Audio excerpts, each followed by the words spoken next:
Hello, this is Mary from A Arts, and today I'm going to share with you how I created a simple fabric covered frame using just a little bit of Arts ribbon and some hot glue. I started with a simple wooden frame. This was just from my local craft store. It's got a simple peg back to help it stand, and we're going to just use a little bit of hot glue with this and attach some of this plain. It's a cotton blend. It's just the plain, and it's 2.5 inches wide, so it's the perfect width for this project. I'm going to go ahead and lay down just a little bit of hot glue, and then I'm going to create pleats in my ribbon just by scrunching it as I go. Now you can see here that I didn't start exactly on a corner. That's going to be important when we're trying to disguise our edges at the very end. Now I'm going to continue just going around the edge of my frame. I'm more concerned with the outside edge at this point because I'm going to add another layer to dress up that inside. But just as you go, make sure that you keep your ribbon hanging over about, oh gosh, 1/4 inch to 1/2 inch. And if you just keep that in your mind as you're going around your corners, they're going to look great. I know they can be a little intimidating, but it's easy. Just go around your corner, make sure that you're keeping that 1/4 to 1/2 inch hanging over the edge, just like you did along your straight edge. And it's going to come out great.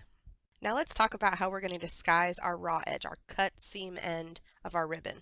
When you finish rounding that last corner, go ahead and leave yourself about 1 inch to 1.5 inches worth of ribbon that we're going to use to hide our seam.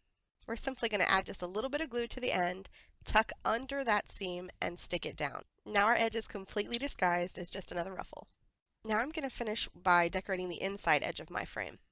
Just as we did when we were doing the outside edge, we're going to let it hang over about 1/4 inch to 1/2 inch on the inside as well.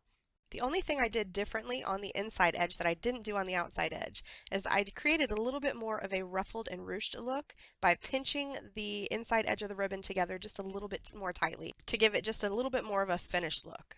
And just as we did on the first layer of ribbon, we're going to go ahead and leave ourselves about 1 inch to 1.5 inches worth of ribbon, tuck it under to disguise that raw edge. I did notice that in places here and there, my ribbon wanted to flip up a little bit, so I'm going to take just a little bit of hot glue here and there, not everywhere, but just here and there, to make sure that our ribbon stays laying down. Now at this point you could be done, and I really love the look of this frame, just plain. It's beautiful and ruffled, and this is the way I'm going to keep it. But you could absolutely embellish it further using your favorite vintage findings, more ribbon, flowers. The sky is the limit. You could decorate this frame to your heart's content and personalize it to fit any occasion. And whether you decide to leave it plain or to pile on the embellishments, this frame will add a beautiful softness to your home decor or make a lovely gift for any number of occasions. Thanks so much for joining me today, and I will see you next time. Bye.